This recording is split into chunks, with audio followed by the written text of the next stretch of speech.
Welcome to the Evolution Magazine Live Series. It is Thursday, July 15th, year 2021, and tonight we are broadcasting live from Flora Farms Cultivation Facility in Humansville, Missouri.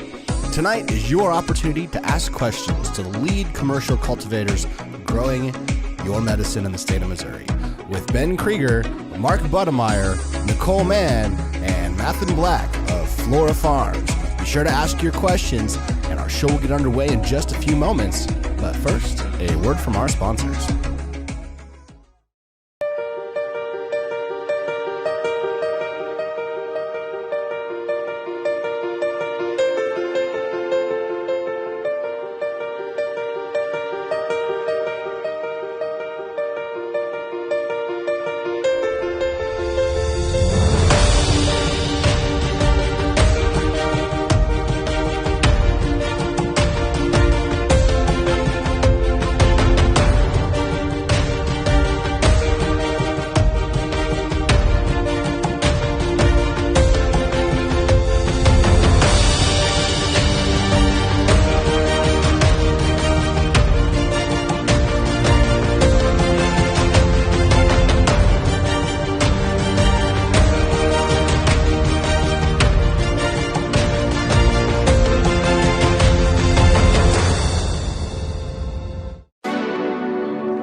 The Missouri Cannabis Industry Association has been our longest-running show sponsor, while providing quality education over many topics in partnership with area cannabis professionals.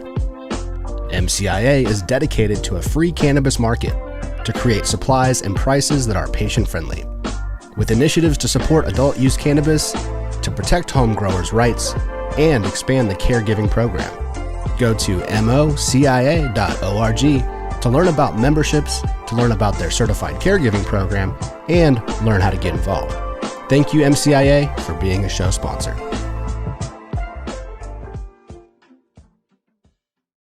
Getting a medical marijuana patient recommendation just got easier with Elevate Holistics.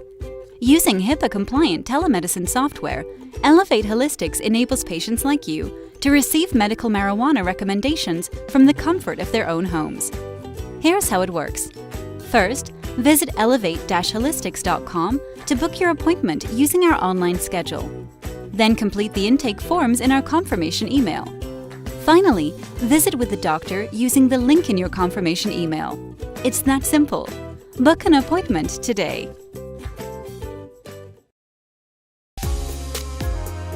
Tonight's video is provided by Cat King Films.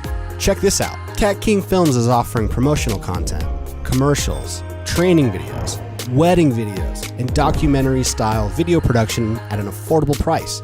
A free consultation comes with every project to ensure that it is personalized to your brand. Check out previous projects by exploring the different sections on the newly launched website at catkingfilms.com.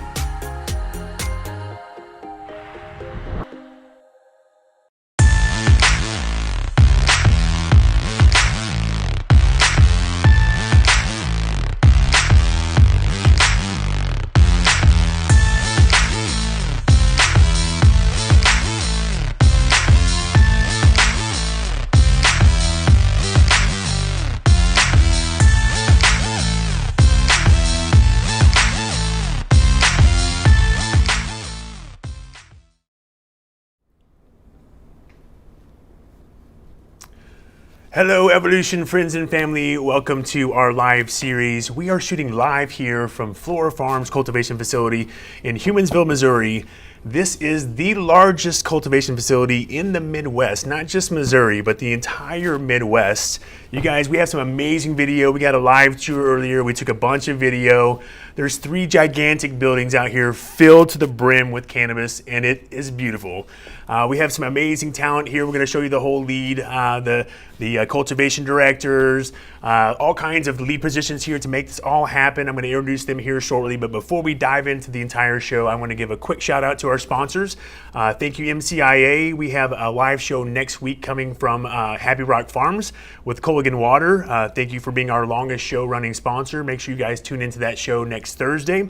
Also, Elevate Holistics. Tonight we have one free certification. If you need your recertification, or if you know somebody who does not have their certification, we have that free giveaway tonight. Just tag them in the comments. You can even tag yourself. We're going to give away one free certification here in about a week or so. We're also giving away 2 free gift cards to Flora Farms Dispensaries. You could tag as many friends as you would like. You could enter into that competition each time. So tag them in, bringing them into this conversation because we have some exciting interviews here, some exciting video to show you guys. We also have some free gifts from Green Precision Analytics. We have 6 free femininity tests. So if you're a home cultivator and you're growing from seeds and you want to know, is this a male or female, instead of wasting all that electricity and water and your own time on figuring that out, you could save 2 months, send it into them. We're going to give away 6 free of those tests plus 2 free potency tests. From Green Precision Analytics. Thank you for being a sponsor as well. So tag a friend, bring them into the conversation here. And without further ado, let's bring in our guests here. We have Matthan Black here, Director of Operations, correct? And then Ben Krieger, Director of Cultivation. Before we dive into this, guys, I want to remind you at home that this is a question-driven show. So if you have questions at home, here's your chance to ask these guys, the people that are helping make your medicine at home, here's your chance to ask them those questions. Whatever questions you guys might have, our production guy, James, is going to put those questions up on the teleprompter here. We have the teleprompter right here in front of us. I'm going to be asking those questions live to our guests tonight. So get ready to think about what questions you guys want to ask. And as you're thinking about that, I want to give a brief background on both you guys and kind of figure out what brought you into the cannabis industry. How did you go from where you're at, or where were you at before, and then how did you get into where you're at now? And let's start with you, Matthan. Yeah, that sounds great. I mean, first of all, I do just want to say thank you so much for having us here at Flora Farms. Evolution Magazine's been a great partner for us for a long time, since the beginning, getting this thing up and running. It's nice to be able to host you over here on the farm and have a little fun. Thanks for having us. Oh, absolutely. But yeah, I can tell you a little bit about myself. My name's Matthan Black. I've been in the cannabis industry for about a year now. It's interesting. Everybody comes to cannabis in their own way. I was working as a classical musician for about 15 years in Chicago and New York City, decided I needed to make a change, and then right about that time the coronavirus hit and sort of wrecked all of that stuff. So I got this crazy out of the blue opportunity to come down to Joplin and start working with the company when it was just 3 people working out of the back of a used car lot. So got to see the company from its smallest version up till what it is today. So I figured I'd come down, help get the company up and running for about 3 weeks, and a year and a half later, here I am, just fallen in love with the Missouri market, being back here. I grew up in Arkansas, so being down here in the Ozarks is just absolutely spectacular. And one of the things that I've found is that all of the amazing people that we get to work with make this worth it in and out every single day. And then just on a personal note, like, I was never a huge cannabis user before coming down here, but I'd always had some problems with stress, with anxiety, with depression. And so as soon as I got the opportunity to come down and start actually in a legal market, being able to use medicine to actually help me, I mean, I get to be the best version of myself, doing the best job I've ever done. I mean, literally having a killer time. Yeah, it's important for especially new patients who are questioning whether this is for them or not, to hear those stories. Yeah. It's not just people that have been doing it forever. It's people that, hey, I came into this, off of this, and all of a sudden, hey, it works for me. And just because you're a long-term user doesn't necessarily mean your story is just as good or just as bad. It's just everybody has their own stories, and it's almost more influential to hear somebody say, oh, well, I just got into this recently, you should try it too. Yeah. And it worked for me. And sometimes those stories are more impactful than people that have been doing it for a long time. It's hard to be new at something. That doesn't matter what it is, whether that's weed, music, anything that you do. It's hard to be new at something. And so being able to be, especially in a place where people get very particular about their product, it's nice to be able to build on that research, learn, and it's been a big effect in my life, and it's nice to see it helping people in Missouri as well. Very cool. Thanks, Matt. And Ben, let's get over here to you. Obviously, you're Director of Cultivation. That comes with usually a lot of experience. Can you tell us, when did you first get into the industry and kind of your background what led you to where you're at now? Yeah, absolutely. So Houston native, started there, was a enthusiast, you know, how everyone kind of gets into it a little bit to begin with. Was doing biopharmaceuticals, got tired of doing a little bit of biopharmaceuticals, ended up getting a certification that was more manufacturer and operations driven. Took that, and I had a friend who started a cannabis grow in Oklahoma, and so he asked me to come help him out with all the process knowledge that I had, and dove in, you know, head first and really pursued that. So your process knowledge, was that in the cannabis industry as well before the Oklahoma side? No, so it was still related to the bioprocessing. Can you explain to our viewers kind of how like the processes are similar, or how? Well, cleanliness is really important. So the operations, setting goals, being able to do the process flow from beginning to end. The experience in cultivation I got was in Oklahoma, and so when I say I had a friend who had an operation, it wasn't a small operation. It was 120,000 square foot, 600 lights, so it was a big jump. Wow. So, what was the industry? If you could name, what was the industry you were in before the cannabis? So biotech. Biotech. And so the companies I worked for made biotherapeutics, ranging from gene therapy to vaccines. Okay. And I think it's fascinating how certain industries kind of lead people into this industry, whether it's something that can be similar or something that could be as far away as music. And there's a ton of people in the music industry scene in Kansas City, especially, that are a part of the industry as well. So I think it's a beautiful thing. So you got your cultivation experience in Oklahoma, correct? And so you went from processing to cultivation. So tell me, how long were you in the cultivation in Oklahoma? So I was doing cultivation for a year and a half. And then after I left that, I started 2 cultivation operations. So I have those going down there. And then they asked for help up here, and they're too great not to take up on that. So nice. Yeah. So you're just bringing your knowledge from state to state. Absolutely. That's very cool.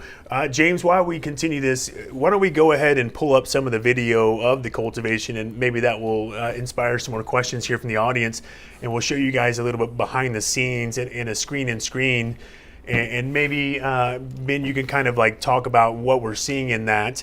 But for you guys at home that are watching, bring your questions in, pop those up. Let's ask these guys any kind of thing you have. This first video starts with, I don't know if you guys knew this at home, but the Flora Farms Cultivation Facility is connected to a dispensary, or the dispensary is connected to the cultivation facility, or however you want to say it. But no, that's definitely the right way to say it. So I don't know how many of these that are actually out there. I think it's very unique that you have this opportunity, especially in Humansville, because if you guys don't know at home much about Humansville, it's a rural area, very rural area, and so for them to be able to provide this medicine, not only to be cultivating it, providing all these jobs for the community here that really needs this type of employment, but also to have this dispensary.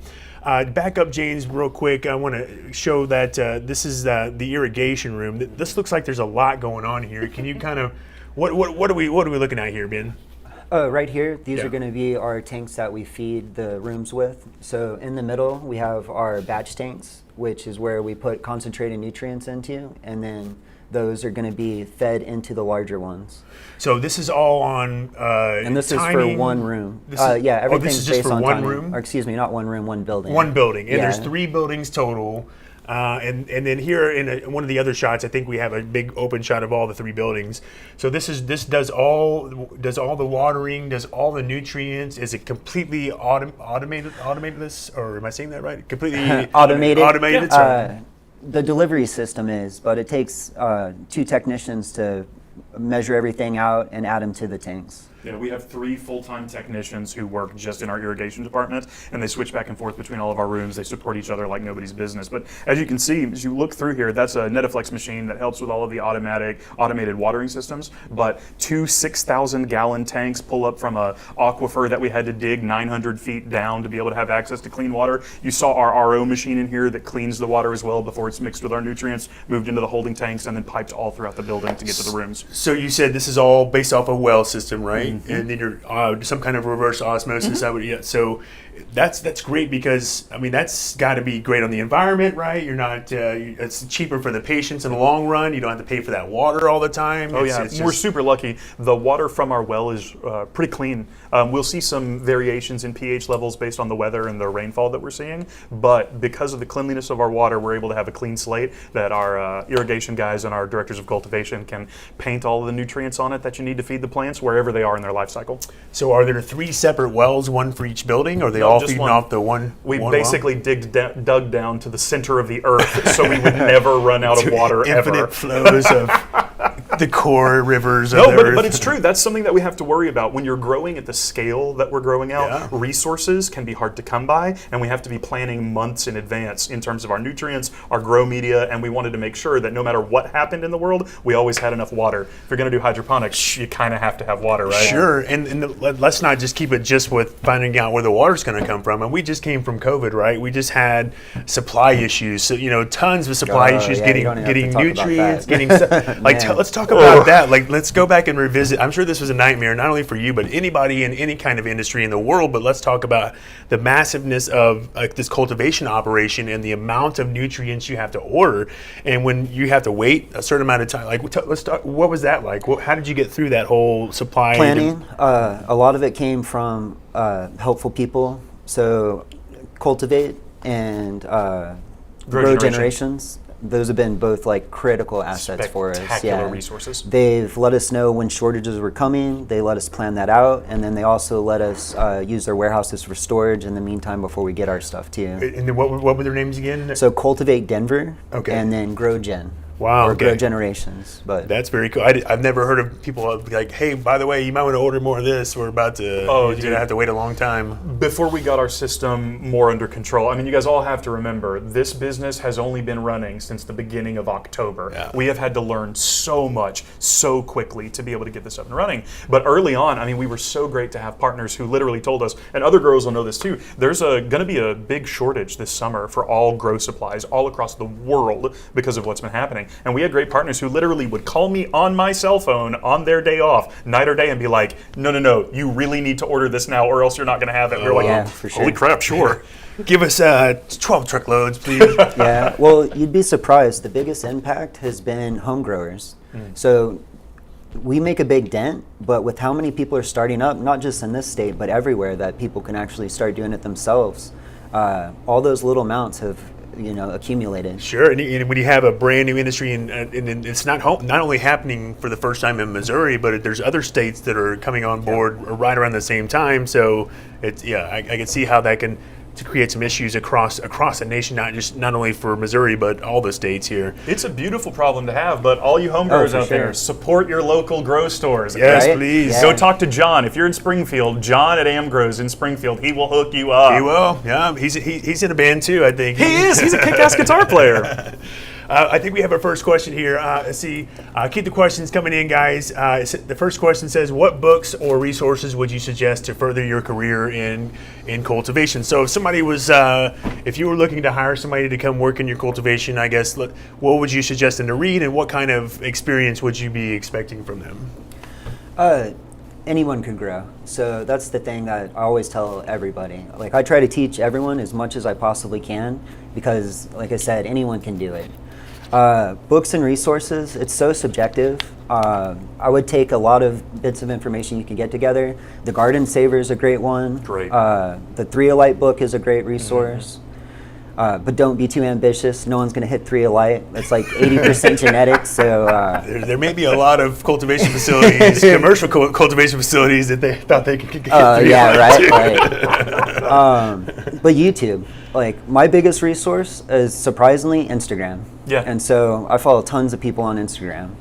Check out what they're doing. There's nothing wrong with trying to mimic success. So yeah, and there's a lot of good V9 grows, Top Shelf, Big V. I mean, there's a lot of great local social media influencers that spend a lot of time doing the trial and error on their own to help you decide what's best for you too. So well, we live in a world now where people are happily sharing their knowledge online. I mean, I didn't know hardly anything about the cannabis culture when I started working last year, and so growing exposed on YouTube was vastly informative for me. But Ben's right, like it's that old Pablo Picasso quote, good artists copy, great artists steal. Like literally, take all the best ideas, incorporate them, and it makes the entire industry get better. yeah, so ask some more questions and steal all the answers. Next question says, how many strains in all does Flora Farms grow? This is a great question. The answer is too many, but we can be a little more honest about this. Oh, we're down to 38 right now. 38 right 38? now. Yep. When we started, it was 140. With our second run, we got down to 74 once we identified what we wanted, and now we're down to a more manageable number. So that was purposeful though, right? That was like, let's find the best in 100%. this genetics. yeah. Let's find the ones that are the stable, the best yields, the Absolutely. best flavors, the best terps. That's smart. I mean, it's smart to do that off the bat. Grow a whole bunch of varieties and bring it down to the ones you know are going to be the successful, the best for patients. Will you cut that clip out and send it to my CEO saying that was a smart decision? Because I think we could use a little backup on that one. It was a smart decision. Hey, now things are great, right? Now things are great. Okay, next question says, what strains do you grow that are autoflower? If you don't currently grow autoflower, did you at first? Nope, never. There's nothing wrong with autoflowers. It's just you have to have the timing out. So you go from seed to completion, and we find that it's more consistent doing it with clones. And to be honest, that's the only way I've done it. But yeah, seeds are very, I've never done, allegedly I used to grow plants back in the day, but it was always from clones. always from clones myself. So I love people that are, sourcing genetics and trying to, that's like a treasure hunt constantly, but with a treasure hunt, it becomes brings more variables, it brings more it's a lot more challenging, Very much so. Yeah. well, and every seed's different too. So if you pop a bunch of seeds, not each one is going to be the exact same phenotype. Sure. So consistency again, what Most we're definitely. driving for. Next question. Love it, guys. Keep the questions coming. Does big cultivation adjust light height? Oh, 100%. Yeah. Yeah. Not only do we adjust light height, but we also have to go through the intensity spectrum. So we don't just start at 1,000. We actually start bumping up. Introduce plants at about 550 watts, and then wake our way up to 1,000 watts. And shout outs to our partners at Power Shades. If anybody has seen the first video that we did when you toured the building out here with Evolution Magazine, before there was ever a plant in the building, we have fully automated lighting system rigs that can raise and lower so that we can get down to the centimeter exactly how high we want our lights. And I remember at the time, this was when you guys just had building one complete. You were waiting on your COO. Yeah. And I think that some of the rooms had the electronic ones, and the other ones had the manual ones. Did you guys go all with the electronic? Yep. Building 2 has all the electronic lights in it. I mean, don't get me wrong. It's really nice to be able to pay a cheaper price for winches, but how much time can you spend a day doing this, right? Versus pushing a button. It's nice, yeah. Luxury when you're doing it on a major scale like this. Yeah. Any kind of little thing that's going to save you a few seconds every day adds up dramatically over a year's scale. And I think that gets to the heart of the question, right? We're talking about big cultivation, and there's no qualms about that. We are a giant building, and we have a lot of plants. Currently, we're what now? About 45,000 plants in the facility at any given time, at my last calculations. 2,540 lights. Wow. It's just crazy. So anytime we can make something run smoother for the staff, easier from a workload area, or more efficient, we're always looking for ways to make that better. You have to. I mean, you have to, especially just on the. I wish you guys could see the magnet. We'll get back to the video here a little bit more here. We'll keep going with the questions and we'll show more of the video. But all right, I don't know if you guys want to give away trade secrets, but the next question says, what lights do you use? I don't have a problem with that. We use Flora brand lights. Yep. Actually, if you do go look back there, all of our lighting ballasts do have the Flora Farms logo on it. Okay, cool. We have some great partners, but no, we use HPS lights. Yeah, 1,000-watt double-ended HPS. We did the research pretty early on into the LED, and we just weren't convinced that the light penetration was going to be the way that we wanted it to be. Now, give us a couple of years when those prices come down and the technology gets a little bit better, and I think it's going to change the game. But currently, we wanted to be able to create the best product as quickly as possible, and we all believed that was going to come from HPS. Yeah, and whenever you have the HVAC systems you guys have in this place, I mean, that because HPS is like, it's controlling the heat is one of the biggest problems of HPS systems, but you guys have like such a major HVAC systems in here, you really don't have to worry about that. Well, let's just be honest, you don't want to see our electric bill every month. Right. And it's calculated, you know. So. All right. Next question: do you have time to Do you have a timeline to harvest? Sorry, so many days. Like, so I guess from maybe like when you're doing the clones, from the time it goes, from the time it goes into veg into harvest, what does that time look like? Well, we can actually give the whole thing. We did the math on this for some social media posts the other day. Shout out to Carla Deal, our marketing director. She's amazing. The math that we're doing, and of course this stuff is going to vary, and one of the things that Ben has really taught me is that at the end of the day, the plants tell you what to do. And so you're always reading the plants. That means sometimes it's going to be shorter, sometimes it's going to be longer. But from clone to harvest, we're at about, from clone to being in the hands of our customers is about 124 days. Wow. And so does that timeline, the 124 days, does that depend on the particular strain? Oh, absolutely. Yes. Yeah. So you have 8 to 12 weekers, and sometimes you don't know what you have until you get there, and you're like, okay, you got to keep running. But so back whenever you're doing 100, and how many was it in the very beginning? Yeah. What was the timeline like then? Oh, good Lord, don't even ask questions about that. But we're getting better at this every single day. No, I can tell. I mean, you guys, I was here very early on, and then I didn't hear from you for a while. So I kind of just assumed you guys were figuring things out. Of course. And that's just not you guys. That's everybody in the entire on every part of the industry. Dispensaries, cultivation, manufacturing. I've gotten, my team's got the privilege of being a part of early on, before, the mid, and then like the after. And it's across the board. Everybody has to go through those growing pains. They have to learn, positions. Everybody was wearing multiple hats in the very beginning. So figuring out all right, you're good at all these things, but we need you to focus on this right now. We can get somebody else to come in and handle this. 100%. And let's be honest about it. I mean, we joke about it all the time here at Flora Farms. When I think back to our business plan, we were planning to be able to run this facility at this level with 75 people. How foolish were we? I hired my 220th employee last week. It's just absolutely insane. But no, I mean, one of the most attractive things about this industry in a new market is, I mean, it's like working for Ford in the 1890s. It's like working for Microsoft in the 1990s. How often do you get the opportunity to do something like this in a new market? Yeah. And that means there's going to be a lot of trial and error, a lot of figuring it out. But one of our big tenets of Flora Farms is that you learn more from your failures than you learn from your successes. So at the end of the day, we get better every single day and we keep moving forward. That's a beautiful attitude to have as well. Let's go. Keep the questions coming, you guys. This is awesome. Next question says, will Flora Flower have clones available for the Missouri market or cultivators? I can answer this one. It's only seed to sell. Mm-hmm. Okay. Unfortunately, doesn't make much sense. I don't make the rules.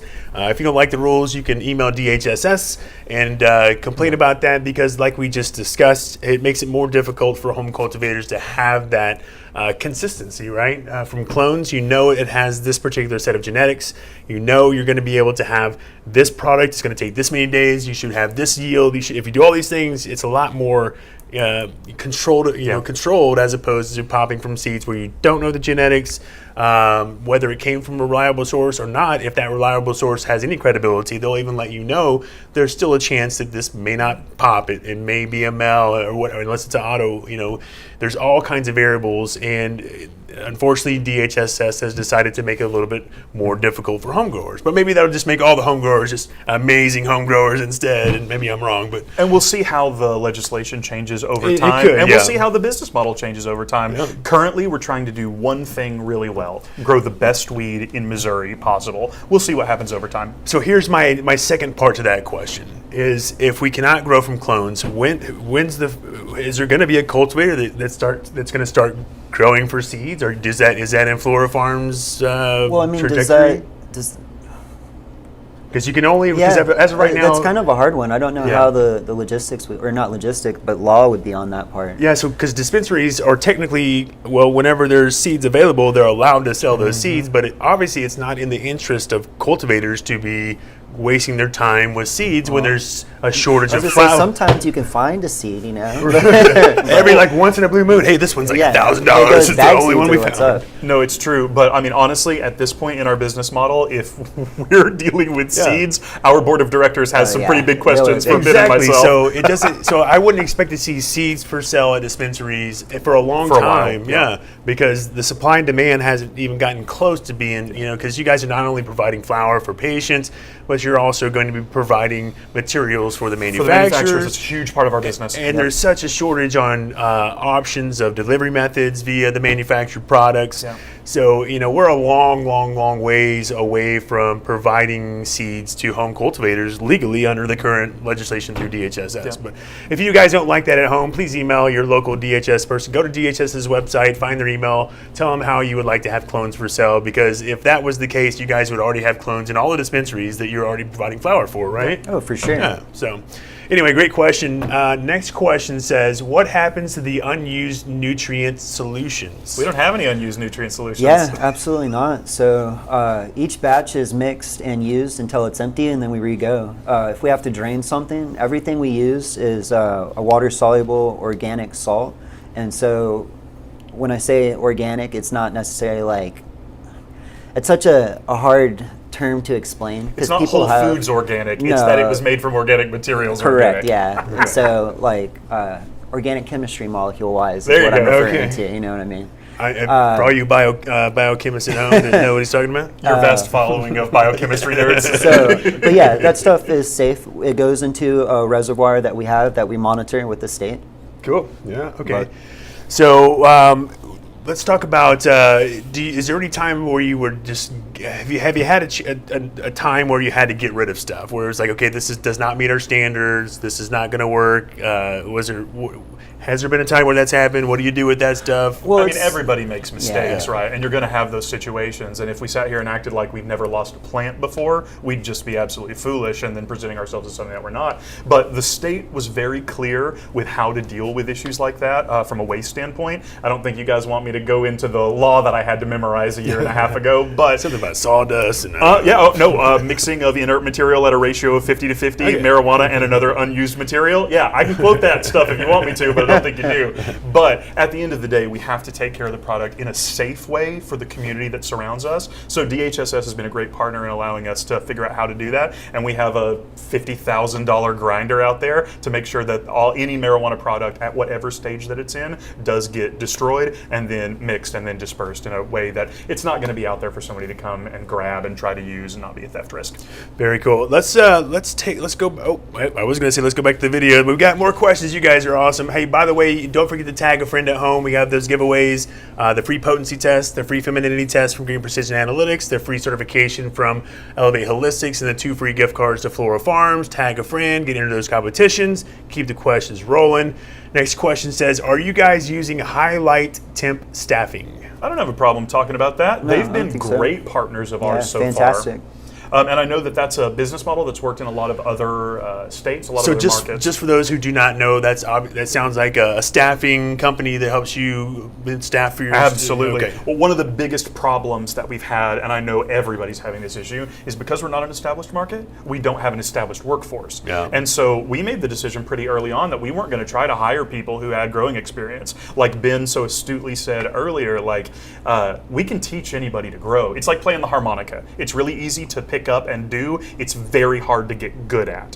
And so having partners like Highlight Staffing who can come in and help do some of the training on their end, and then we can be a great partner and help to train their temps as well, is just a really spectacular resource. So while we're on that subject of careers and employment opportunities, how would someone that's watching right now that they know, oh, I thought I had to have a degree, or I had how do they get a hold of you guys? What's the process? Do they need to go through Highlight Staffing? Oh, no. So we accept accept applications all the time. We're hiring constantly. You can either find applications through our website at www.florafarmsmo.com, or we always have job postings up on Indeed as well. Okay. We'll also put posts up on all of our social media platforms. So, hi all of you out there. If you're not currently following us on Instagram or Facebook, you should be at Flora Farms MO. Hit it up. Smash that like button. Boom, boom, follow, like, you know what to do at home. But we're always looking for more employees, and so we want those applications. Yeah.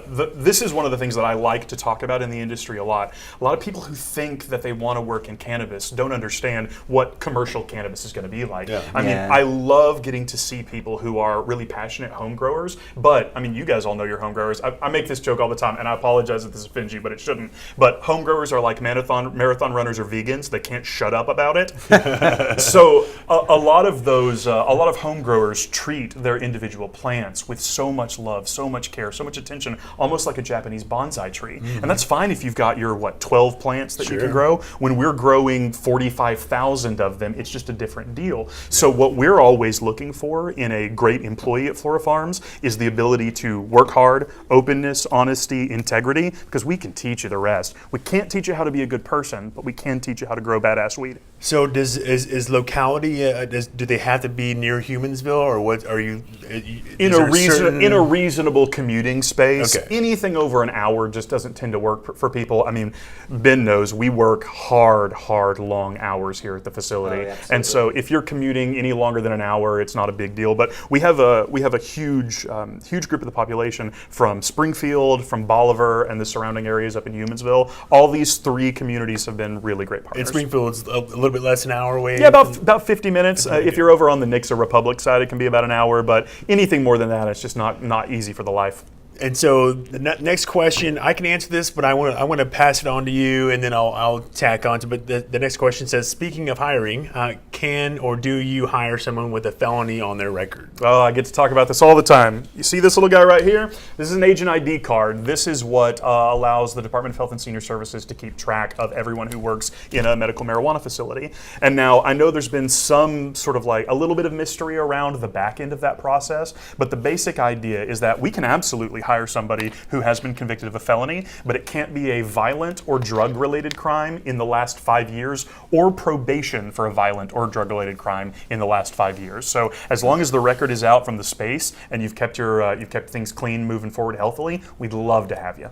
And that's not your rule. That's the state. That's the state's rules. Just to be clear on that.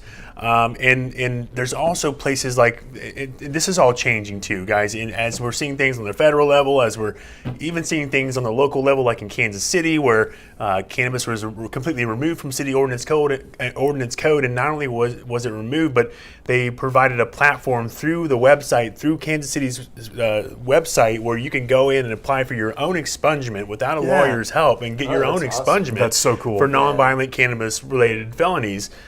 So it's slowly happening. And if you don't know about that, you can reach out to the Evolution. We'll give you, if you're in the Kansas City area. I know that doesn't do you much good for commuting here and working here, but there people are changing their minds, not only locally but nationally. So if that law does affect you, just hang tight. Things are changing. It'll be different here in a few years, I think. So, but it's still cool that I didn't even realize that if it was less than or 5 years, I thought it was anything in the past. So that's good to know about that. So yep, keep the questions coming, you guys. Let's go back to some of the live video, James, of the facility here. We love the questions. Keep those coming, guys. Seriously. Yeah, that makes the show go a lot faster. Makes us. You don't want to hang out with us, Clay? Yeah, I'm kind of ready to get out of here. Come on, guys, help me out. I need a drink.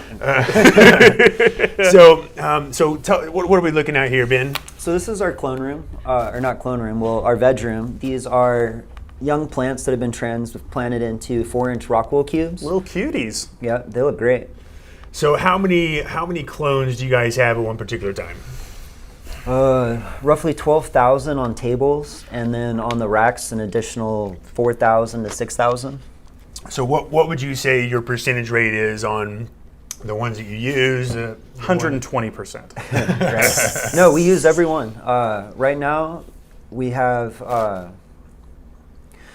We've got about 80%, 80 to 90% success rate on our cloning. Okay, that's what I was trying to that's what ask. you're Yeah, getting? yeah. Yeah, that's about our survival rate. That's really high. I mean, Yeah. it seems really high. So, I would say, where did you get your clones from? But we already know that don't ask, don't tell on the early stuff. I was going to say, but yeah, ever since- Jesus and but Mary and the baby. even DHSS didn't care about that. They fell from heaven. What are you talking about?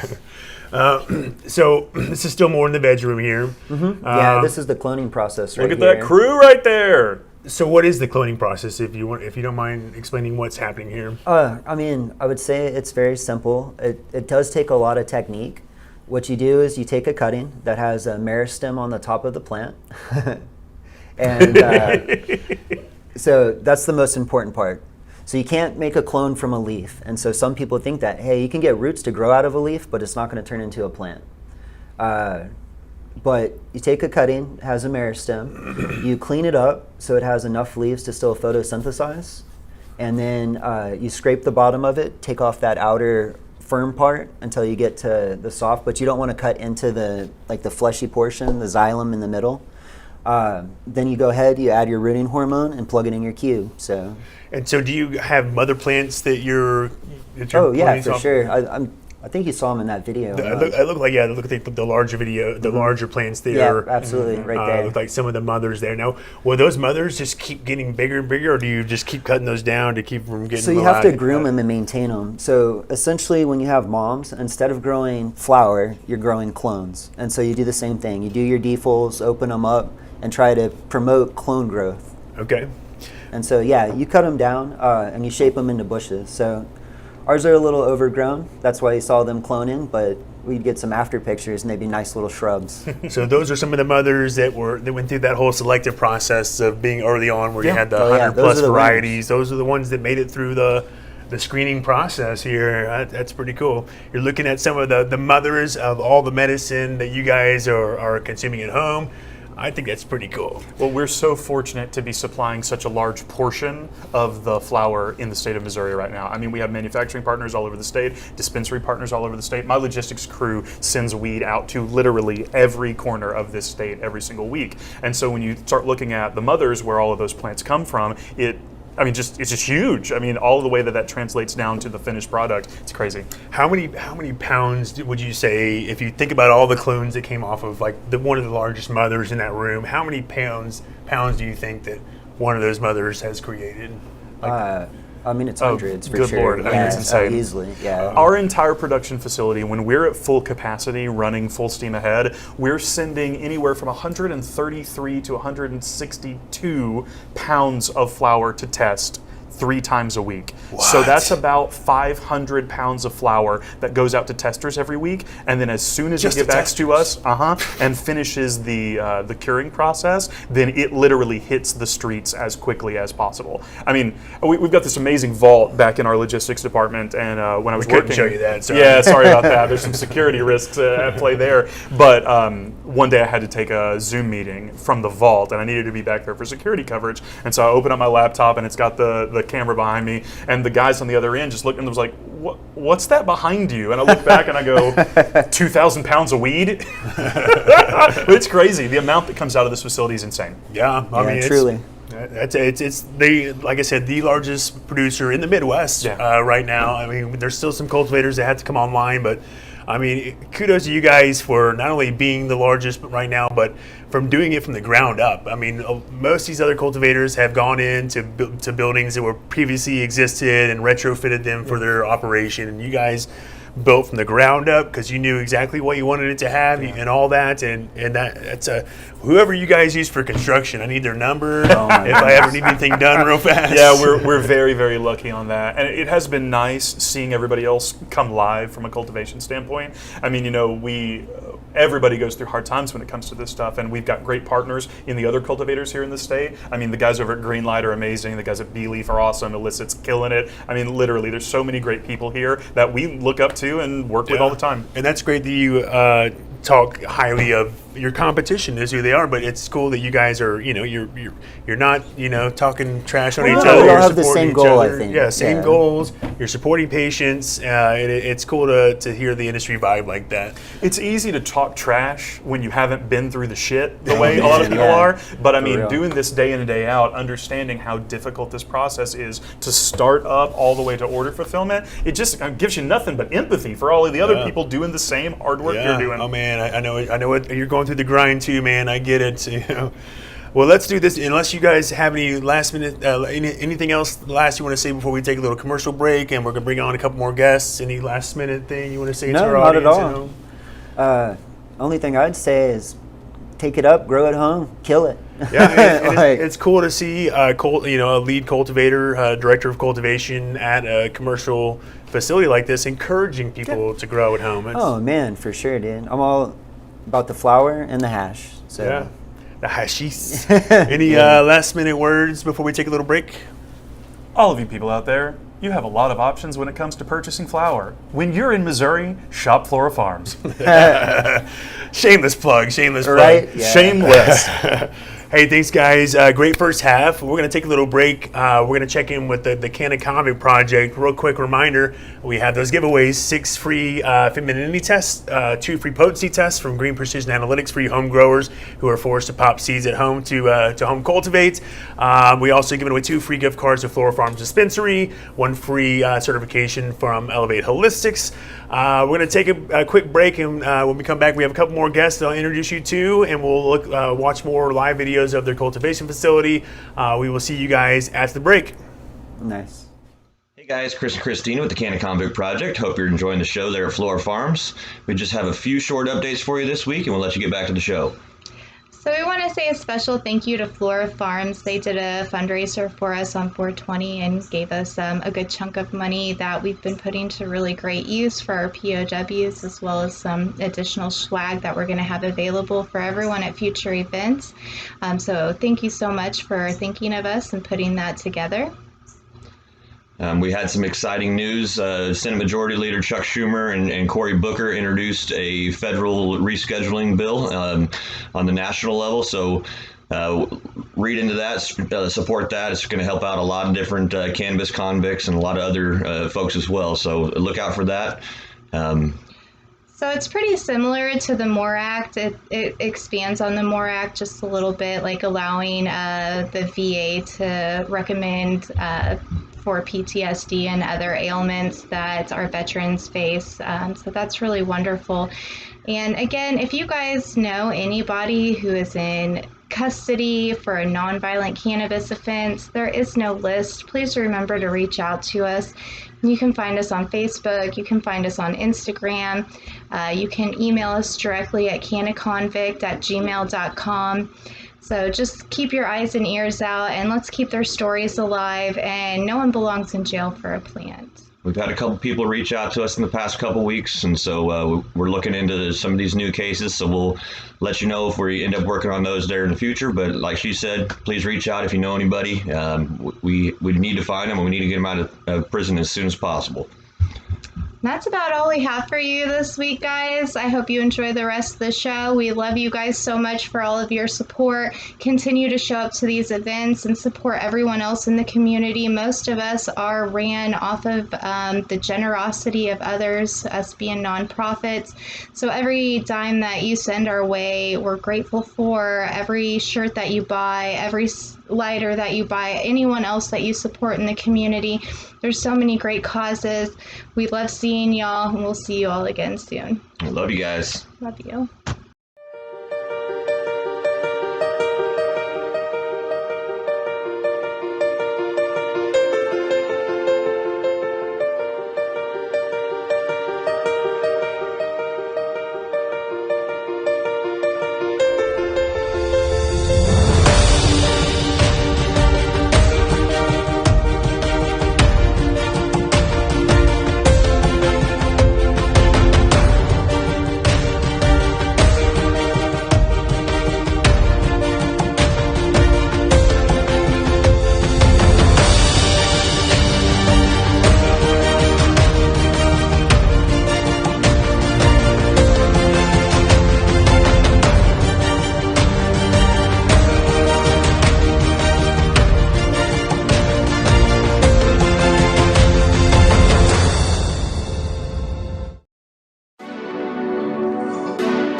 Missouri Cannabis Industry Association has been our longest-running show sponsor, while providing quality education over many topics in partnership with area cannabis professionals.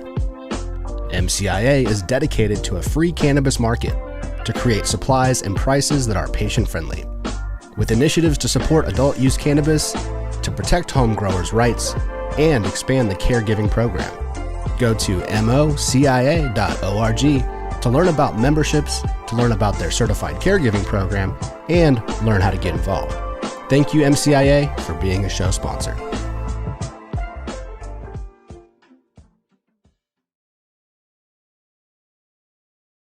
Getting a medical marijuana patient recommendation just got easier with Elevate Holistics.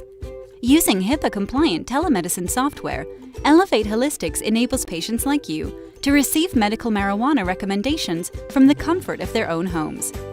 Here's how it works. First, visit elevate-holistics.com to book your appointment using our online schedule. Then complete the intake forms in our confirmation email. Finally, visit with the doctor using the link in your confirmation email. It's that simple. Book an appointment today.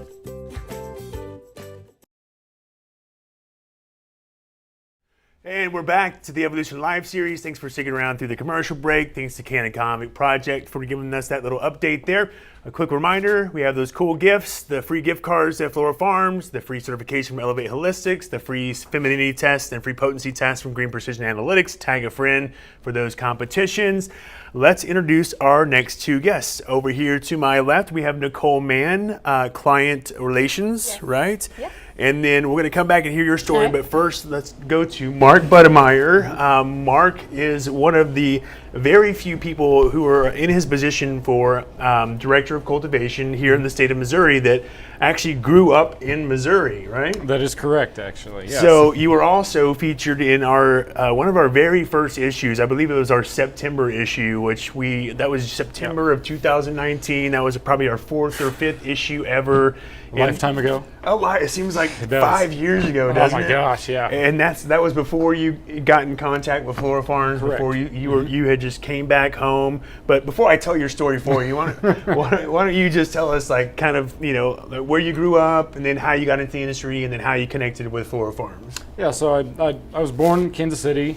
Grew up here. Grew up in Baptist church. Very kind of just grew up. Had a good childhood. Didn't really get into too much trouble. Marijuana or cannabis was definitely never really in my life, essentially. Grew up and then ended up actually moving out to Colorado in 2009, and it was just one of those things where the industry was kind of calling to me a little bit. I did start consuming when I was about 22. Really got into it. It definitely helped.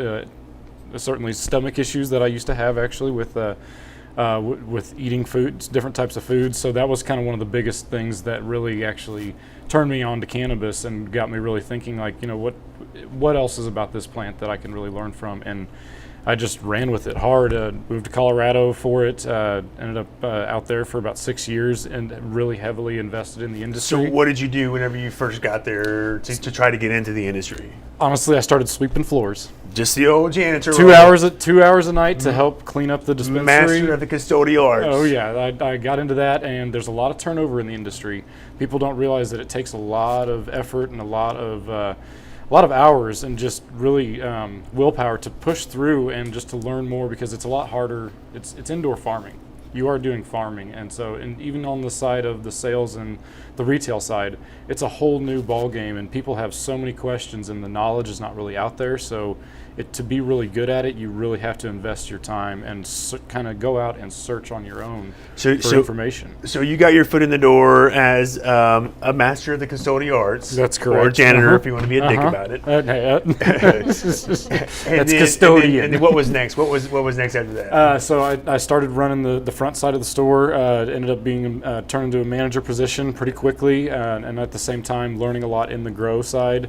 Our lead grower had left us about 6 months after I had became manager, and so I took over the role of the lead grower and the manager of the store. Wow. So from cleaning to management to the grow behind the store, and that was your first cultivation experience. Correct. And then what happened in between then and where you're at now? So I was there for had that role for about 6 years, and ended up starting a CBD company, and went down to Jamaica with it for one of the High Times Cannabis Cups.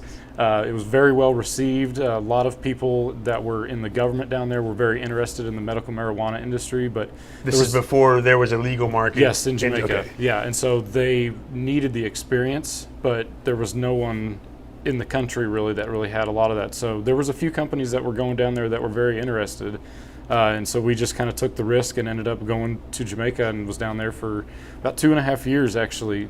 We set up a 5-acre outdoor nice. grow, set up an extraction lab on site to produce oil, and then whenever Missouri actually started to come on board, I knew I'd always wanted to come back home, and it was just the right timing for me.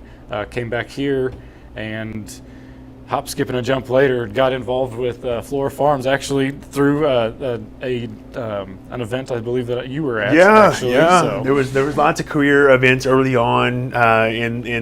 This is way before licenses were awarded, or anybody knowing, who was going to be the actual cultivators and not. And I remember seeing you early on at these career events, and I was like, hey, yeah, we interviewed, and that's how that's how you got. I wrote the story about you in the magazine, and then eventually licenses were awarded, and then at some point we ran back into each other, and you're working for Flora Farms, and well, you did tell me about the gentleman for Flora Farms thank you for that. No, actually. I've made lots of introductions early on, and people have done the same for me. That's just part of that early part of the networking within the community. So, but tell us about so now that you're hired by Flora Farms, tell us about from early on trying to figure out those 170 whatever strains that Matthan was talking to getting it down to tell us about that whole process. Well, just starting out through that whole the commencement process, it was insane. I mean, we were running long hours,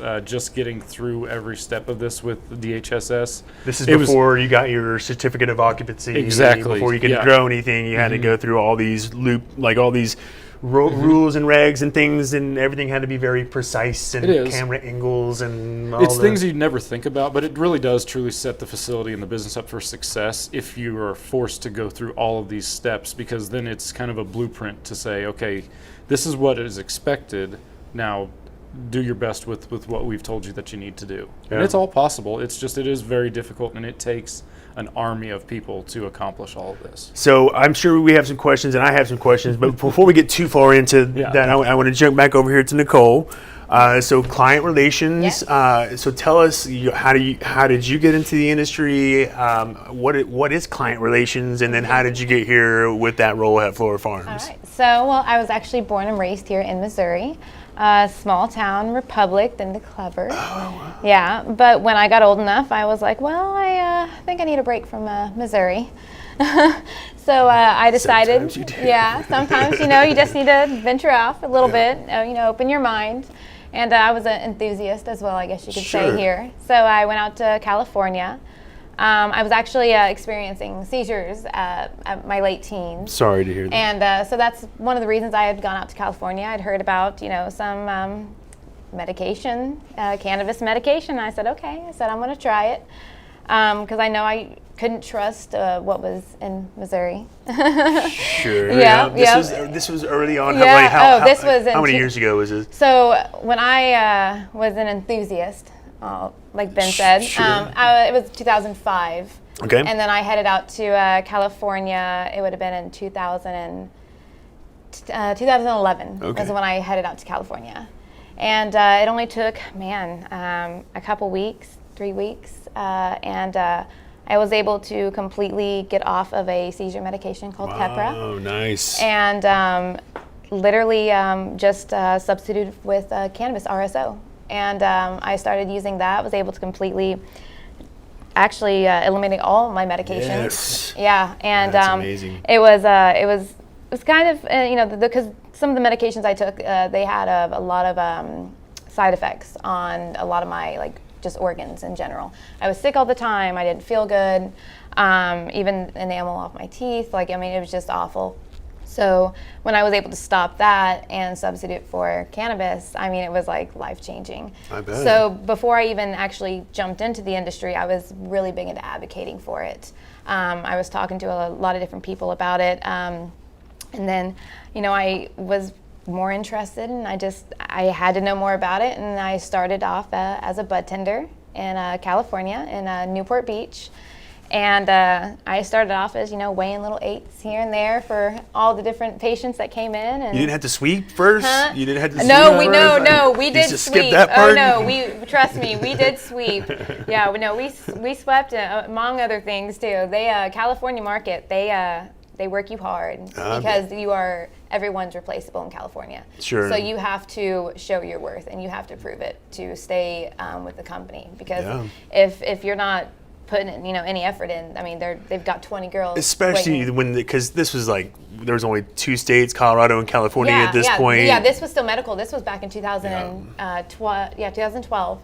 And, you know, so I was bud tending, and then I was, like I said, I was taken away by it, and I just started educating myself in my free time. And everybody wanted to be a bud tender when there's only 2 states that were doing it. Yeah, exactly. Especially. And so, I mean, every person that I came across, I mean, I was just like a thirst for knowledge. I was just like, just tell me everything you know. I want to know everything. And I kept learning and learning. And then I very quickly got promoted to a manager, and from a manager, district manager to regional manager to opening my own dispensary. Moving on up. Yeah, moving on up. So yeah. And then when California became recreational in 2017, I think is when it started taking place. Technically, I think it was 2018, but in 17, they started implementing it. The market kind of took a downfall a little bit, so I left that market and head out to Puerto Rico. Oh wow! And was planning on taking my skills to Puerto Rico, starting that out there. It was starting to actually starting to get a lot more intense. I mean, it skyrocketed like overnight. Before, they only had like 1 clinic out in San Juan. And it was awfully grown marijuana, medical marijuana. Wow. It was not good.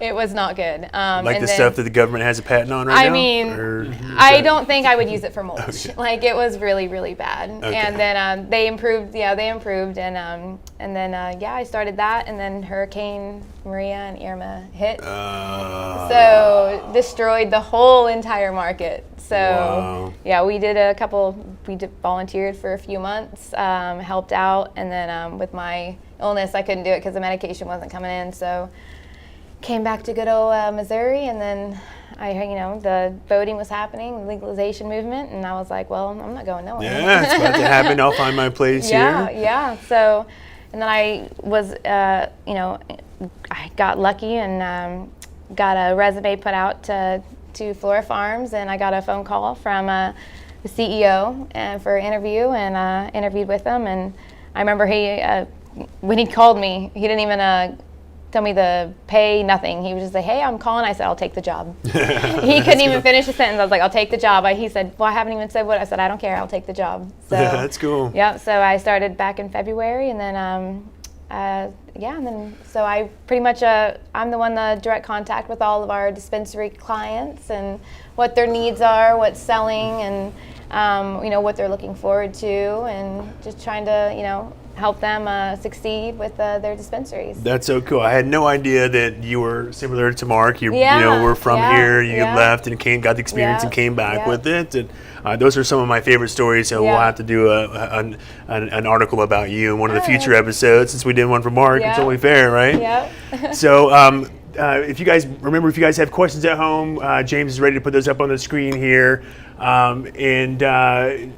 Here we are. So the next question says, what are your favorite strains to grow and why? Let's start with Mark on that one. All right. So we do like a variety of strains, but probably some of my favorite strains are actually some of the strains that really kind of tend to a lot of color, a lot of flavor. The THC content is important, but not so much really as the experience of enjoying the smoke of it. Terpenes are really great for actually experiencing different types of cannabis. If you're going just straight for high THC content, that's great, but there's so many different varieties of strains out there. So I usually tend to go for a high teens, because that way I can really actually enjoy smoking more of it instead of just taking a few hits and then just being not so much worthless, but definitely too high to where I can't really actually go and do something. Sure. They all have their place. It's good for helping sleep, but if you want to go and enjoy yourself, usually I tend to go for a little bit lower strains. Yeah, and then smoking a joint, and just relaxing. And there's some strains that personally I like. This is a good bong rip strain. I only need a couple. I only need a couple of bong rips and I'm good. But there's some strains I'm like, I really want to enjoy this like a cigar or a nice wine. Exactly. I want to enjoy the flavor. I want to smoke it slow, sitting on the patio. Exactly. With a cup of Cavassier or whatever it is. Lick your fingers after loading the bowl. Just like, oh, that tastes so good. I think my favorite time is the sunrise on the patio with a cup of coffee. Yeah. That's the way to do it. Yeah. That's my Cannabis favorite. and coffee. It's a Yeah. great way to start the day. And that's the beauty of the industry is you have these options. Hey, Exactly. this one's that, or enjoy your own way to do it. But another question here. Love the questions, you guys. What's the oldest or average age of your mother plant? Oh gosh, we actually do have pretty young some. mother, right? We have some that are actually well over a year old. Actually, we've got some. Which in mother terms, because this is a new industry, so Exactly. in mother terms, like that's very young mothers, Yes.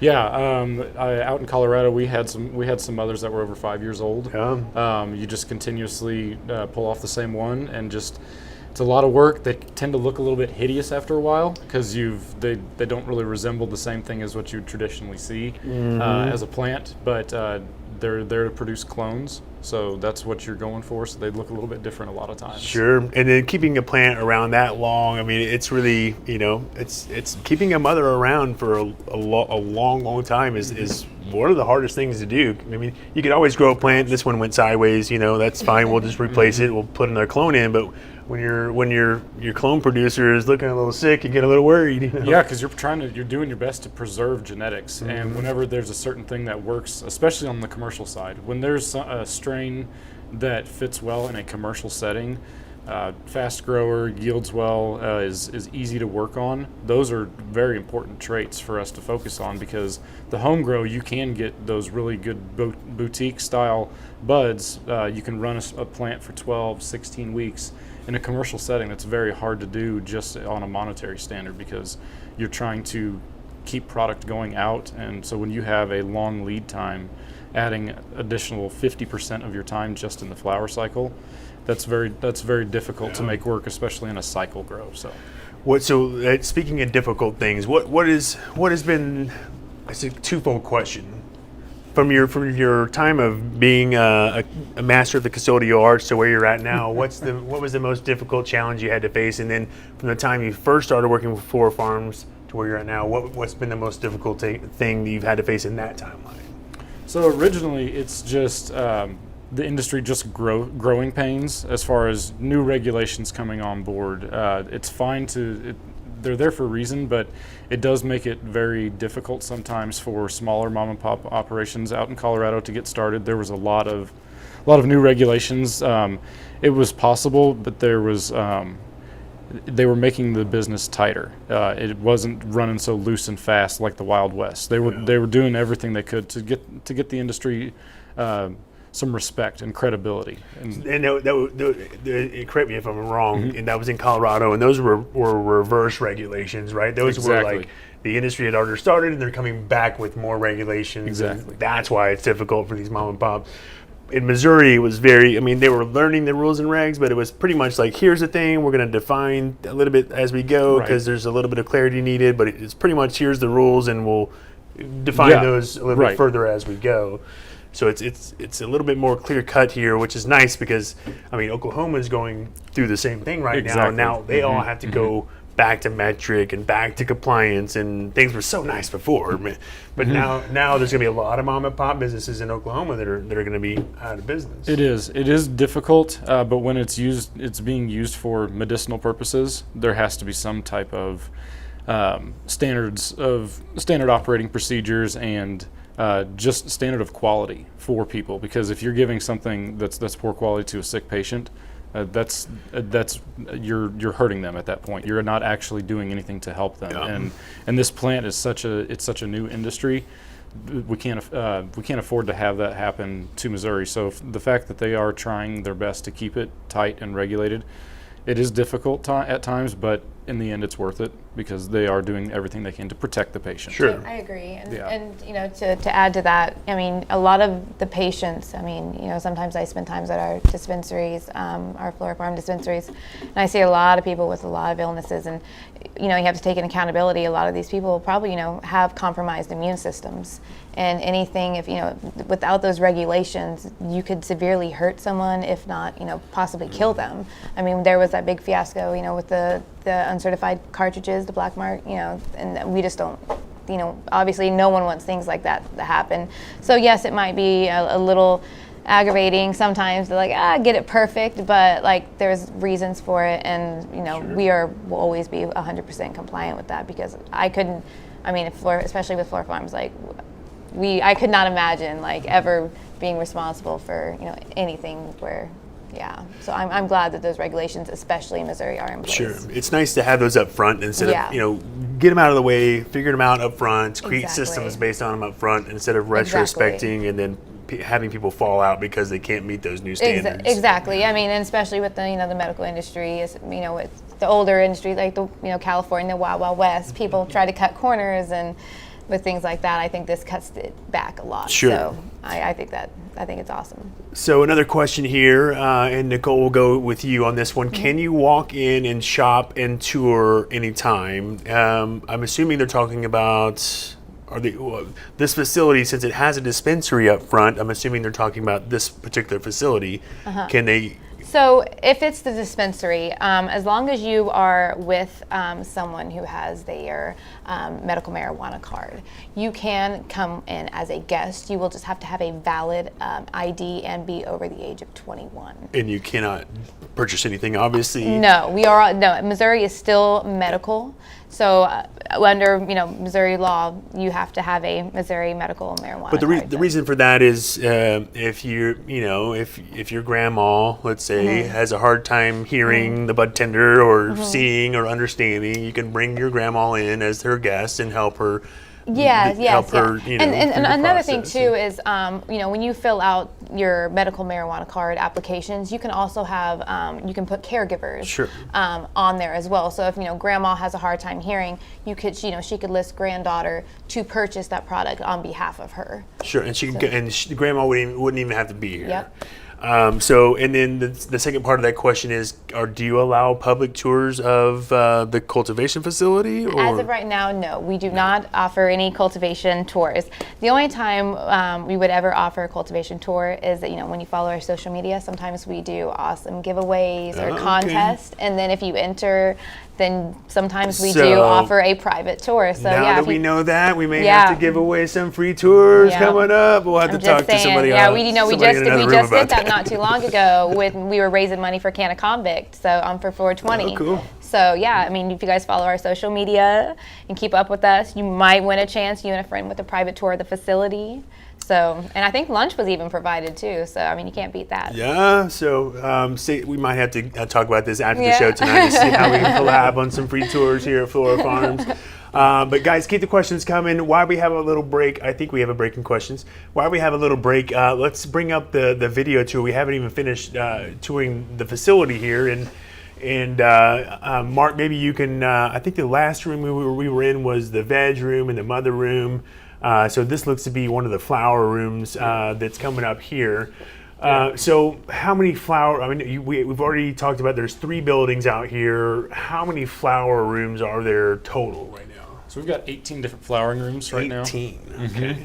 So it's, and ever planning to expand. That's the big thing. It's these rooms put out a lot of flower, but we've found that the industry is demanding more. So are you, with those 18 rooms, I know if I remember correctly, the maximum canopy space was 30,000 square feet for one cultivation license. That is correct. You guys have 3 cultivation licenses. So are you at your 90,000 right now? We're actually not at that 90,000 right now, so that's why we still have the ability to expand. We had not quite, just trying to get these facilities up and off the ground. Sure. It would have been a very daunting task to try and get all of that, because just the canopy space, that's not just the building. I mean, to be able to get that type of space, you're more than doubling your actual operational space just to fit everything. Do you know how many square feet the entire, like all 3 buildings are combined? Like, I know it's a complicated because there's bathrooms and stuff like that. Well, with going through all these numbers, they're kind of ingrained into us. So we're at 120,000 square feet on just these buildings as they are now. They will expand quite a bit larger still for that third one. Do you have enough for, and back it up, James, because I want to talk more about the drying and curing here in a second, but so you said with the square footage space, you're not at the 90 canopy. Does that mean you're going to have to build more buildings, or is there room within the existing buildings? No, it is all going to be new construction on that. So you've got more buildings coming. That is correct, sir. I wish you guys can see like the aerial. I don't know if we have the aerial shots in one of the other videos of just like one of the buildings. That maybe we'll pull that up here in a minute. Mm-hmm. But let's keep going. Maybe at the very end we could pull up what that looks like. But let's keep going to the dry. So this is towards the end of the flowering cycle, where the plants start to really change colors. We're flushing everything, so you're seeing a lot of chlorophyll coming out of those leaves, flushing the nutrients out. So that way you can actually get the cleanest product towards the end, just flushing the nutrients out. 2 weeks of flushing is that we do a kind of a staggered flush on that, to where we kind of build nutrients up and then take them out. But there's a whole different process of temperatures and humidity that you start following at that point too, to where you're trying to mimic different outside the parts of nature that change towards the end of the season, essentially. Right. So this is drying and curing. Obviously, right after harvest, you guys come in here and hang these up. How many dry cure rooms are there? There's we have 5 dry cure rooms. We've found that it's you have to separate everything out. It is very difficult when you're pulling down these types of weights. There's a lot of moisture that you have to deal with. So that's every aspect of the process has to be. It's multiplied 10 times or 100 times from a small grow versus a very large grow. The amount of moisture that's in these buildings and the airflow that you have to put through all this just to keep that quality product good until it does reach the shelves and go to testing.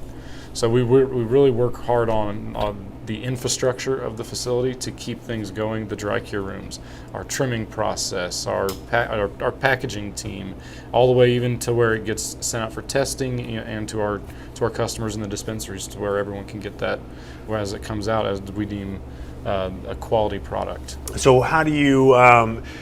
One of the things I'm always curious about is, I mean, you obviously you want to dry it just right? If you dry it too much, it's crackly and it's too dry. If you don't do it enough, it's just too wet and you can't grind it up.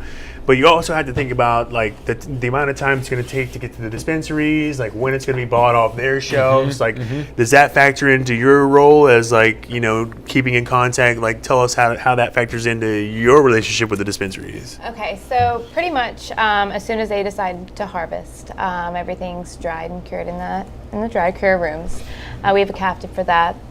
Once we go over with a fine-tooth comb with our directors of cultivation. We decide from there, what will be biomass, what will be, flower for dispensaries, etc. Once we make that determination, then we separate. Part of it will go into the trimming room where it will be trimmed, and then it's partially hand trimmed. And then once that comes in, it'll come to my department, both biomass and the trimmed bud. And then from there, the biomass is sent off to our manufacturers, all of our manufacturer customers, from literally to St. Louis to Kansas City. I mean, pretty much everywhere all over Missouri. Yeah. So then after the flower, we get the flower together. We do a humidity test on that to make sure that, the humidity is very nice on it. If it's anytime if it's ever really off, we add the Bria packs in it to reboost that hydration, anything lost during that drying process. Then once we have our lots together, we get it tested by a state testing lab. They come in, take samples. They test our product. Our product is then passed by the state regulations with Missouri. Everything has to be passed, and before any product can go out, that's even in quarantine where it's curing. Once we get those results back, then we fulfill the orders based off of our contracts with our clients and our customers. So is it pretty much as fast as it's grown, it's going out the door as of right now? It's yes and no. It depends. On the strain or the demand for that strain? Yeah, so we do have, that's the thing is we do have very high demands on specific strains depending on, how many plants we get, harvested and their yields. But yeah, we do have a lot of demands on strains. I know a huge one is the black garlic. I know everyone's always asking about the black garlic. I know, I've heard of the black garlic. I might have tried the black garlic. Yeah, the black garlic, the cobalt fire we hear a lot over, and the lavender Jones. So yeah, we do have a very high demand. We keep everything very organized in our vaults, down to the THC percentages, to indicas, hybrids, sativas.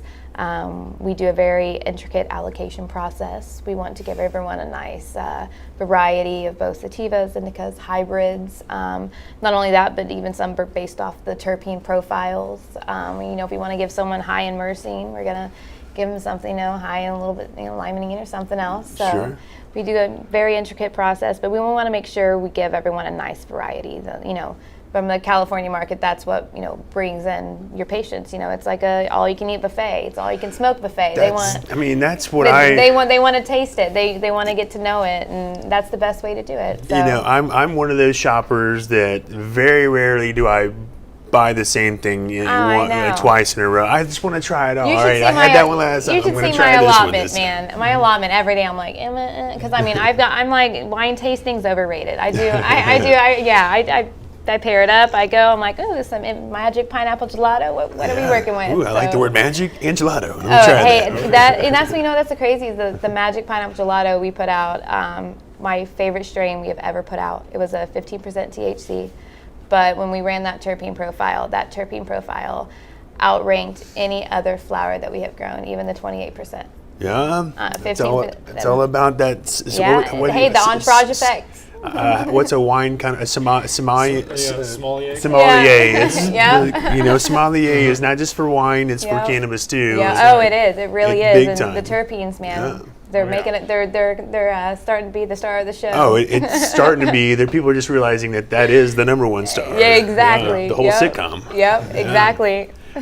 Next question here says, a friend asked me if they would be able to visit the store for glassware if they do not have a card, so I'll pass on the question. So they would probably have, well, I don't know. To answer that question, to answer that question, yes.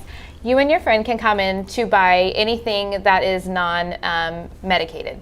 So any kind of paraphernalia, as in pipes, bongs, things like that, or even pure CBD products. Anything that does not contain THC, you can legally buy as long as you have a valid Missouri valid state ID. Okay, and so would they wouldn't be allowed in the back of the dispensary? They would make it up front or buy it up front. They would be able to come into they changed that. They would be able to check in at the front. That's correct. Good. That's correct. Yeah. And when they're with a guest, they can buy paraphernalia. When they have somebody that has the card to get in the back, you can buy paraphernalia. But if you're with yourself without your card, yes, you have to purchase in the front. Yes. So, and just to remind you guys, Flora Farms Dispensary here is connected to their cultivation facility, but that's not the only one. You guys have multiple dispensaries in Springfield. Where else? Neosho. Neosho? Neosho, Springfield, and here in Humansville are the three locations for dispensaries. And you guys provide flower for how many dispensaries? Over about 100 100, over 100 and counting right now. Yep. So you can pretty much, because there's only 196 dispensaries total, and I know all of them aren't operating right now. So you can almost find them in just about every single. These are the ones open. Yeah, you can probably find it in just about any dispensary. If you go to a dispensary and you don't find it there, call Matthan or one of these team members over here because I'm here. Somebody dropped the ball. Nicole's on the phone a lot. I'm always on the phone, so it's on my hip. Yep, I got all the customers, so I'll take them. And I see James has the. I wanted to go back to some video just to kind of show the volume of the scale of these buildings here. There's a drone shot that we have here. This is just, you can see the one facility there, and there's a little alley there. So that's the size of one facility, and there's 3 of those. So that's that's the first building, and then you can see on the corner that's the second building. It's a lot of parking. That's one thing we've noticed actually when we first started this project is the amount of parking that we deal with during a day. We have certain days where we have nearly every employee here at the facility.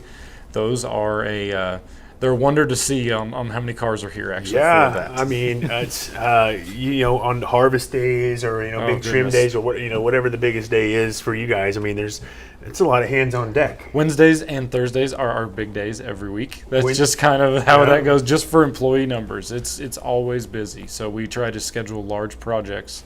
Kind of right in the middle of the week. So that's good. Nobody wants to come in and be busy on a Monday or Friday. So Wednesday and Thursdays are good days. It's still Unless you're logistics. Oh, there you go. So, well, cool. We still have a little bit more time for a few more questions here, you guys. We want to remind you, tag a friend for the giveaways, Flora Farm Dispensary gift cards, free certification from Elevate Holistics, the 6 free femininity tests, and 2 free potency tests from Green Precision Analytics. We've seen this amazing facility. We've talked to some of their leads here. If you guys have any last minute questions, we have a few more minutes to go here. What about, I didn't ask you this, so I asked Mark this a second ago, like what's been the most challenging thing for you, not only since the time you've been working with Flora Farms till now, but from the time you first decided to move away and to get into the cannabis industry? And let's start with that second one first. So like moving from the California back to here? Well, let's start whenever you first left here and you first got into the cannabis industry in California to where you're at now. What was the most difficult challenge for you along the way? California. I mean, people in California, they're ruthless. They're cutthroat. And that's the thing is, I mean, they're upfront about it though. I mean, they won't do it secretly. They're like, hey, you've got something, I got something, let's work together so we can both benefit. I mean, they're upfront about it, but I mean, it was, you pretty much get thrown in and I mean, sink or swim. And if you don't swim, you're gonna get spit up and chewed up and spit out. And you just gotta be passionate about it and put time and dedication in it. And I didn't learn everything from dispensaries. I watched documentaries and I just spent time researching because it was just fascinating to me. So I think if you have the passion and the dedication and the drive, then yeah, I think anyone can do it. And there's a lot of people out there, I think that hopefully are inspired by stories of your story and Mark's story of people that didn't have any idea of being in the industry, or maybe they did but didn't think they could be in it, and then went out there. You worked hard, you made sacrifices, you got into it way before the state said it was okay to, and now you come back and you have these lead roles in these great organizations. And I think that's inspiring for people at home that maybe think that I don't think I could do it, or I don't have the experience I need.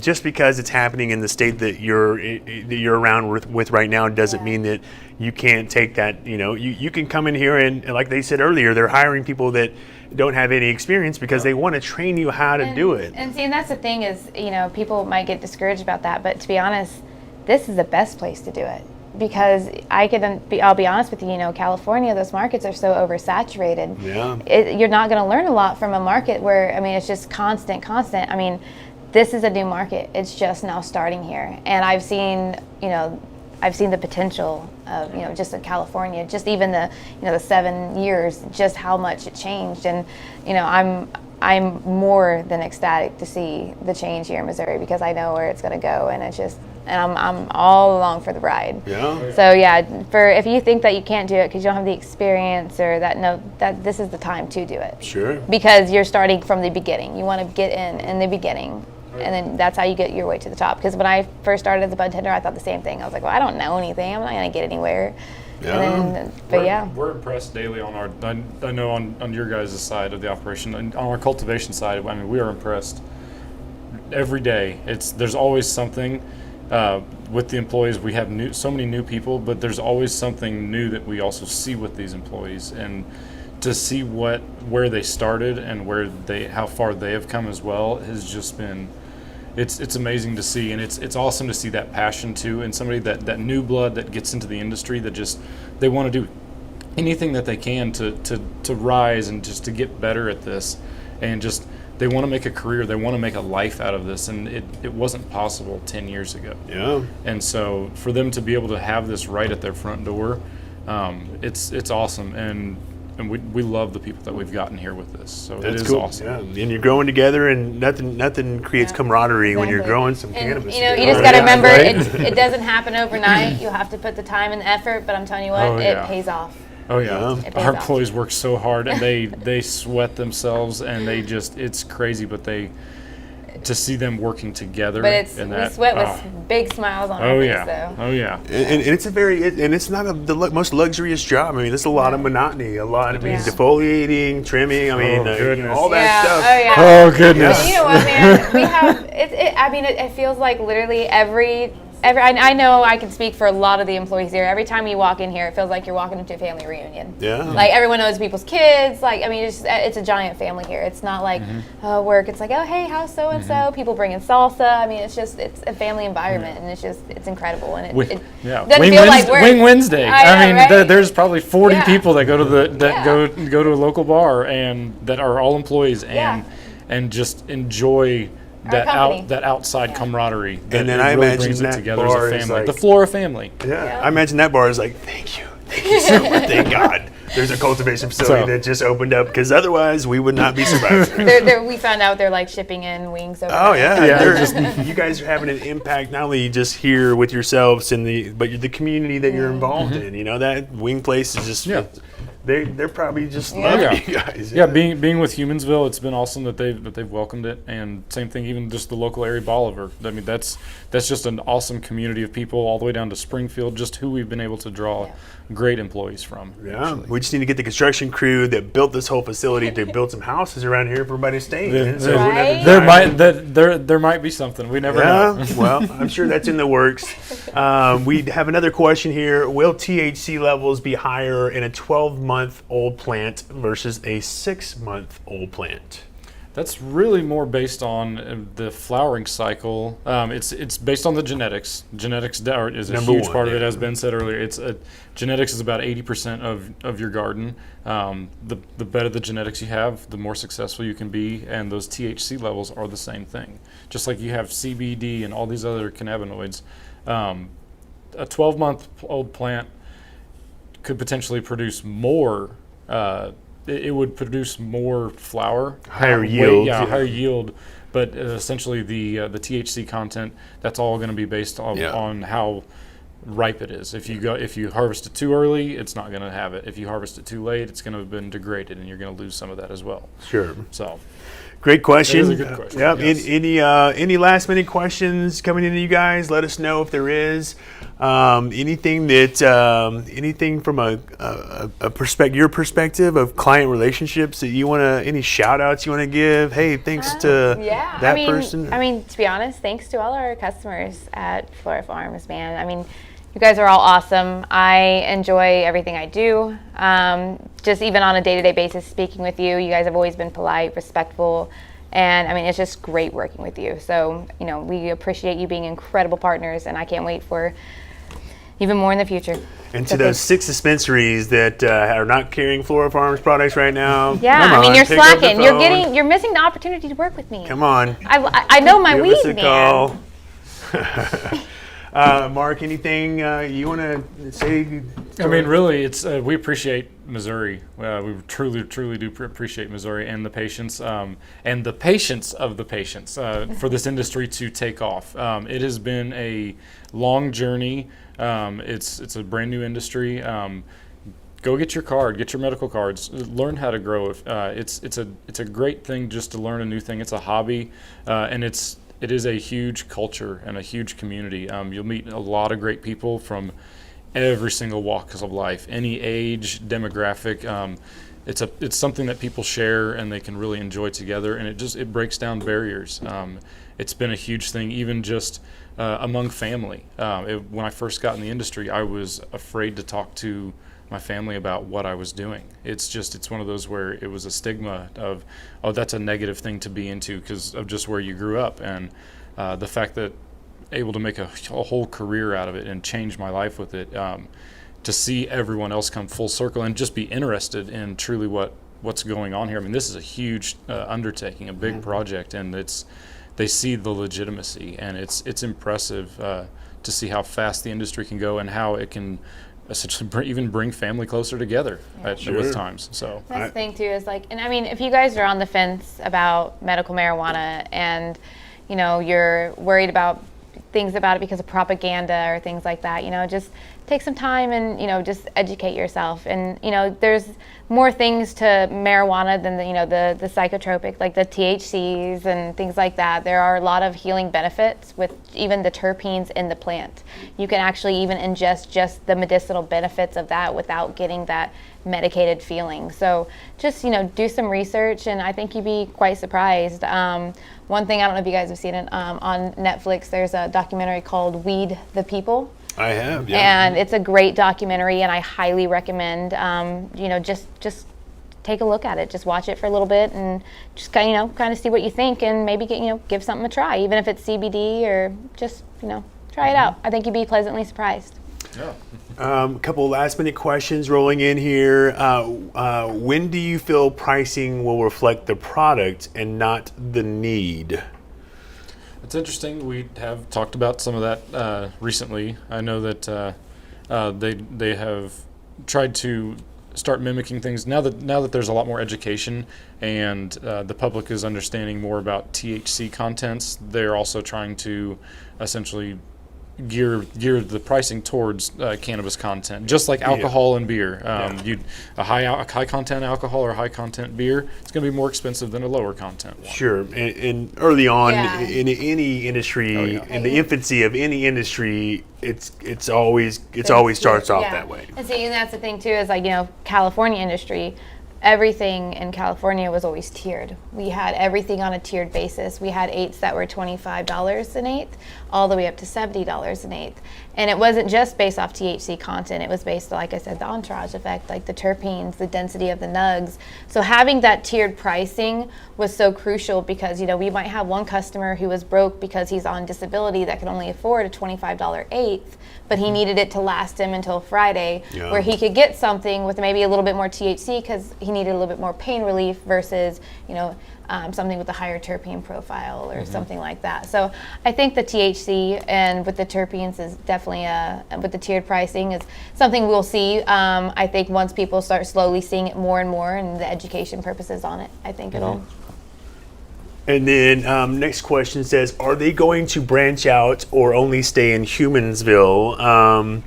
So that's a mystery question. I can probably cover that one because there's only so many licenses that were awarded. There's a chance that more licenses could get awarded based on people that are non-compliant or don't get up in time, and who knows what that time is. Supposedly it's September, but who knows? I don't know how many licenses you guys didn't receive, or if there's more licenses maybe on the manufacturing side or dispensary side that I'm seeing. Yes, so there's potential, but not for cultivation. 3 was the max on cultivation, but there's always adult use, and there's certain adult use initiatives that could potentially give them the chance to have more. There's others that would give other people. There's lots of variables. There's so many variables. It's too hard to say. As of right now, you guys can't get any more cultivation licenses. That is correct. For the monopoly purposes. So it would be an adult use thing potentially, but that would be the only way that cultivation would expand. But I think you guys, like I said, have dispensary and manufacturing potentially that are on the potential award list if other things could happen, non-compliance for other groups. But great question there. Do you want to add to that? Yeah, if we get any more square footage, it's we're gonna have to have scooters and segways and golf carts to get around this place. Or a parking lot. Oh my goodness! It's we measured it, and it's going to be almost 1,000 feet to get from one end of the building to the other. How many steps do you have? Oh my gosh! There's people you have that the watch? There are not on me today, but So- 30,000. 32,000. Yeah, 32,000 is the record. That's the record. Yeah, for the day. 32,000 That's the steps. record, but my phone literally said, Nicole, stop walking. Like, it just stopped. It just stopped. It just said, stop walking. And I was It like, just okay. shut down. Yeah, it's like you're done. I'm tired of moving. Yeah, it's a lot of walking. Yeah, it's a lot of walking, especially when you're trying to find someone and you don't realize they're at the opposite end, and sometimes you'll walk outside to find and they're walking in. Oh, yeah. And I think that you guys have better cell service here recently because early on it was just like walking around trying to find somebody. Yeah, we've got a big like tower thing. Yeah, no, we've got as long as we have our phones on us. Yes, that is correct. Yeah. So for pretty much for a solid year, I never could get Matthan on the phone here. But sounds about right. By the time he'd leave, it'd be 9 o'clock at night. And it's like, nope, not gonna make the phone call at that point. But things are obviously getting better. You got the cell coverage. We're getting some motorized devices at some point. You know what? Yeah. I am down for that. Yeah. Well, we'll talk to some higher up people that are on the show about the motorized devices. We'll put some requests in.